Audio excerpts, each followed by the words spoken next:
शुक्रिया कि आपने मुझे इनवाइट किया, और जितने भी यहाँ पे पार्टिसिपेंट्स हैं उन सबको मैं सलाम पेश करता हूँ। बात ये जी कि अभी जैसे शहरियार साहब ने कहा कि जब आप मैच खेलते हैं तो मैच में आपको चोटें भी लगती हैं, आपको इंजरी भी होती है। और सबसे अहम बात जो आप कह रहे हैं कि हमारे जो ग्राउंड है उनकी क्वालिटी सही नहीं है, या पता नहीं फ्लड लाइट्स में ऐसा क्या था कि वो अ, रंचिन की आंख में गया और वो बिल्कुल जख्मी हो गए। तो साहब, मैच के बाद आपने कल पोस्ट प्रेस टॉक देखी है न्यूजीलैंड के कैप्टन की?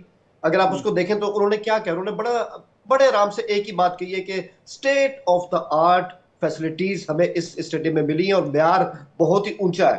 तो ये उन्होंने बात की है। अगर ये इतना सीरियस होता, रंचन जख्मी हो गए हैं और इसमें जो हमारा मैदान है वो इसके पीछे है, तो आपका क्या ख्याल है? न्यूजीलैंड के कैप्टन हमें छोड़ देते, उनके कोच हमें छोड़ देते? वो तो जनाब तारीफें कर रहे हैं, सराहना कर रहे हैं कि बहुत अच्छा स्टेडियम है। तो मैं समझता हूँ जो लोग खेल चुके हैं, जो कल यहाँ पे जीत भी चुके हैं, उनके बयान पे जो है उन उसको हमें अवलियत देनी चाहिए, न कि सुनी सुनाई बातों के ऊपर। एक और बात यह कि ये जो ट्राई सीरीज हो रही है, ये दुनिया के सामने कि देखें हमारे स्टेडियम तैयार है। आज लाहौर में दूसरा मैच हो रहा है, इसके बाद अगले जो 2 मैच हैं वो कराची के अंदर होगा और आपके सामने आ जाएगा। मैं इंडियन मीडिया के अंदर पिछले 2-3 माह से सुन रहा हूँ कि हमारे स्टेडियम जो है वो सही तरह से तैयार नहीं हो सके, वो सब कुछ नहीं हुआ। मैं आपकी ये बात मानता हूँ कि जो डेडलाइन थी, डेडलाइन से ऊपर वो हमारा काम गया है जरूर, लेकिन जिस तरह मुकम्मल हुआ है 117 दिन के अंदर 3 स्टेडियम को आलमी म्यार के मुताबिक तैयार करना, वो अपने आप में लामिसाल है। तो मैं समझता हूँ ट्राई सीरीज में आपके सामने आ जाएगा कि चैंपियंस ट्रॉफी के लिए ड्यू टू हमारा बैड लाइट स्टेडियम कंडीशन, हर जगह पूरी तैयार है। पूरी इंटरनेशनल मीडिया में यही हेडलाइन है। Due to bad light condition जो रचिन है वो घायल हुए, मिसजज कर गए बॉल को due to bad light condition. यही बात है ना मोनू? बिल्कुल यही बात है, क्योंकि वहां पर अगर आप फिर से हुसैन जी अगर आप देखें दोबारा से वीडियो, उसमें था क्या भाई, उन्होंने स्लो स्वीप मारा और जैसी वो गेंद पीछे गई, अगर आप ध्यान से देखें उस वीडियो को, तो वहां पता चल रहा है कि यार वो जो कैच लेने गए थे वो मिस एरर नहीं हो सकता कैच का, क्योंकि वो फ्लड लाइट्स की वजह से ही कैच पर वो नहीं ले पाए और उनकी गेंद यहां आकर लगी है। अब आपको एक चीज और हम बता दें कि मेडिकल रिपोर्ट्स आ गई है, वो ये सीरीज नहीं खेलेंगे, ये सीरीज शायद नहीं खेलेंगे। और जो अगला मैच है साउथ अफ्रीका के साथ है, वो 10 तारीख को होगा और लाहौर में ही होगा, लाहौर में ही मैच होगा और उसके लिए वो उपलब्ध नहीं होंगे। तो ये न्यूजीलैंड को तो बड़ा झटका लगा है, उनके स्टार ऑलराउंडर हैं, उनके जो फैंस हैं उम्मीद करेंगे कि भाई कम से कम चैंपियंस ट्रॉफी तक तो वो ठीक हो जाएं, लेकिन जो हुआ वो अच्छा तो नहीं हुआ हुसैन जी। बिल्कुल। और वेंकट सुंदरम हमें ज्वाइन कर रहे हैं इस वक्त। देखिए सुंदरम सर है क्या हमारे पास?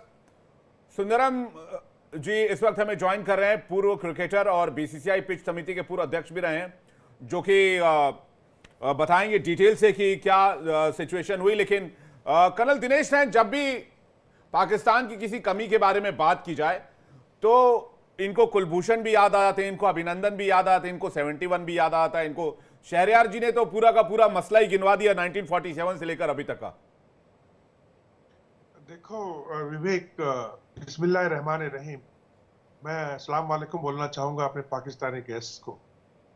परंतु एक बात से थोड़ा सा हैरान हो रहा हूं कि ऐसी कौन सी टेक्नोलॉजी पाकिस्तान के पास आ गई कि 7 दिनों के अंदर अंदर वर्ल्ड क्लास का स्टेडियम बन गया। और जो शहरयार भाई बोल रहे हैं गिरते हैं शहर सवारी, तो सारे शहर सवारों को क्या पाकिस्तान के स्टेडियम में ही गिराओगे क्या भाई? उनको गिरने के लिए बुला नहीं, मुंबई में तो बाल ठाकरे वाले में भी गिराएंगे जी। आप तो मतलब आप वहां पे जो बोलते हैं बाल ठाकरे, यहाँ पे मैं बोल लूं शहरयार, मैं आपसे ज्यादा चिल्ला सकता हूँ भाई, मैं आपसे ज्यादा चिल्ला सकता हूँ, मैं बोलने दो जरा, है ना?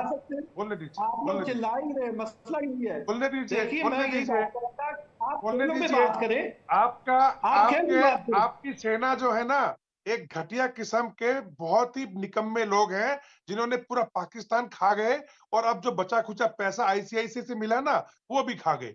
अब शहरयार एक बात और सुन लो, अब आपको भाषा समझ में नहीं आई तो आईसीआईसीआई जो है ना हिंदुस्तान के कारण चलता है।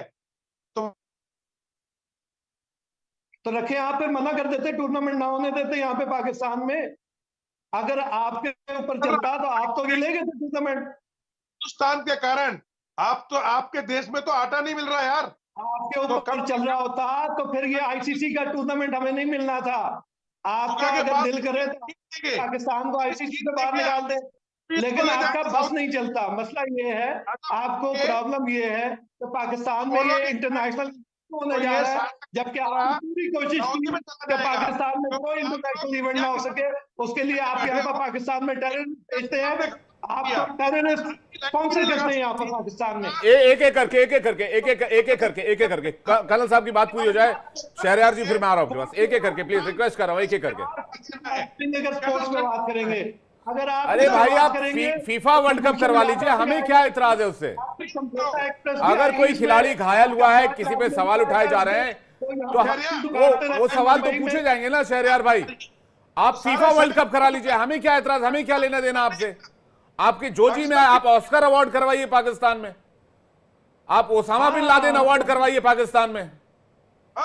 इंशाल्लाह सब होगा, सब होगा। ओसामा बिन लादेन भी होगा। क्या क्या ये वजह है क्या? लिबरेशन आर्मी अवार्ड भी हो रहा है, उसमें हो रहे हैं अभी। भाई साहब, आप कुछ भी कराएं, हमें उससे कोई एतराज नहीं, लेकिन एक खिलाड़ी बैडलाइट की वजह से घायल हुआ है, ये खबर बनी, हम इस पर चर्चा कर रहे हैं।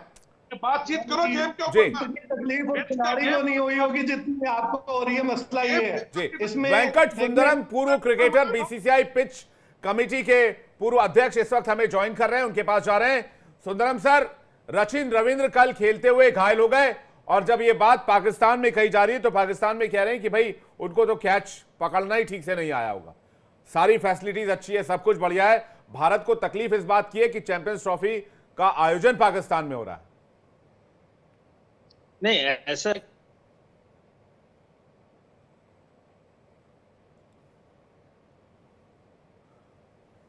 सर, आपकी ऑडियो नहीं मिल रही है।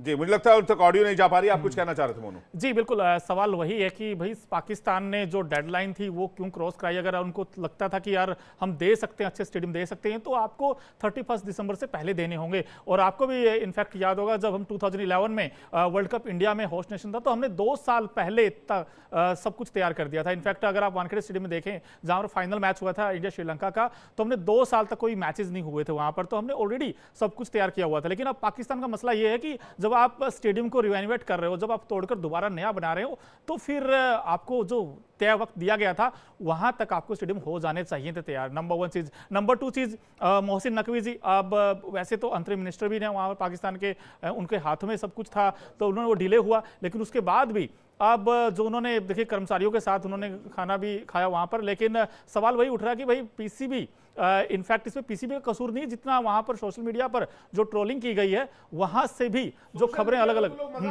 बिल्कुल मजाक, सोशल मीडिया पर लोग कह रहे हैं कि पाकिस्तान की जो हालत है वो एक वनडे मैच कराने की नहीं, ये ट्रॉफी कहां से करा लेंगे।